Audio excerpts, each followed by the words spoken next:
નમસ્કાર મિત્રો, હું કનૈયાલાલ મીરાણી આપની પોતાની મનગમતી યુટ્યુબ ચેનલ શિક્ષણ સફરમાં આપનું સ્વાગત કરું છું। આ ચેનલ ઉપર શૈક્ષણિક માહિતી, અભ્યાસક્રમ, શિષ્યવૃત્તિ પરીક્ષાઓ, સરકારી યોજનાઓ, સ્પર્ધાત્મક પરીક્ષાઓ તથા કમ્પ્યુટર અને ટેકનોલોજીને લગતા વિડીયો અપલોડ કરવામાં આવે છે। હજી સુધી તમે જો આ ચેનલને સબસ્ક્રાઇબ ના કરી હોય તો સબસ્ક્રાઇબ કરી દેજો, તમારા મિત્રોને શેર કરી દેજો અને બેલ આઇકન દબાવી દેજો જેથી અમારા નવા વિડીયોની અપડેટ આપને મળતી રહે। નમસ્કાર, આજે આપણે ગણિતની અંદર ધોરણ 8 પ્રકરણ 7 અને સ્વાધ્યાય 7.2 નો બીજો દાખલો ગણીશું।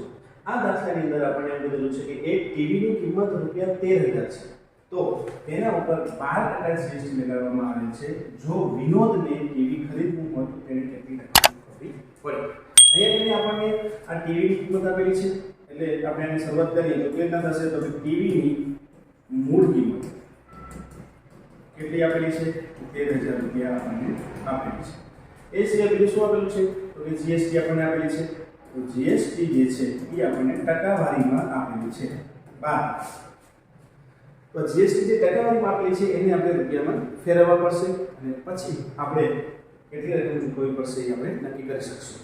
તો જીએસટી જે છે એ 12% આપણે જોઈ તો 12% કોના? તો જે ટીવીની મૂળ કિંમત છે એના। તો જીએસટી ની રકમ કેટલી થશે?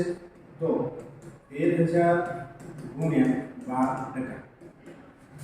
તો આપણે અહીંયા ગણી 13,000 ગુણ્યા 12 ના છેદમાં 100, તો 0 0 અહીંયાથી ઉડી જશે, 130 ગુણ્યા 12। આનો તમે સરળતાથી ગુણાકાર કરી શકો છો અને આનો તમે ગુણાકાર કરશો તો તમને અહીંયા જવાબ મળશે ₹1,560। આ બંનેનો ગુણાકાર કરવાનો। હવે આપણે બધા જાણીએ છીએ જીએસટી વિશે, તમને બધાને ખબર જ છે કે જીએસટી છે એ એક પ્રકારનો ટેક્સ છે અને ટેક્સ જે છે એ આપણી જે મૂળ કિંમત હતી એ મૂળ કિંમત ઉપરાંત આપણે ટેક્સ ચૂકવવો પડે છે। તો હવે ટીવીની પડતર કિંમત કેટલી થશે? પડતર કિંમત બરાબર શું થશે? તો કે મૂળ કિંમત હતી અને એના ઉપર જે વધારાનો ખર્ચ લાગે છે અથવા તો વધારાની જે ટેક્સ લાગે છે, અહીંયા કને લાગે છે જીએસટી। તો આપણને 13,000 વત્તા 1,560 એટલે આ બંનેનો સરવાળો કરી દેશો તો અહીંયા ₹14,560 આ આપણે ટીવી કિંમત ગ્રાહકે ચૂકવવી પડશે। અહીંયા આપણે આપણી છે ગ્રાહકે ચૂકવવાની કેટલી રકમ થાય છે? તો ગ્રાહકે ₹14,560 ચૂકવવા પડે। તો આ રીતે મિત્રો આ દાખલો આપણે ગણી શકીએ છીએ। આ વિડીયોને સ્ટોપ કરી અને આ આખો દાખલો છે એ તમારે ઉતારી લેજો।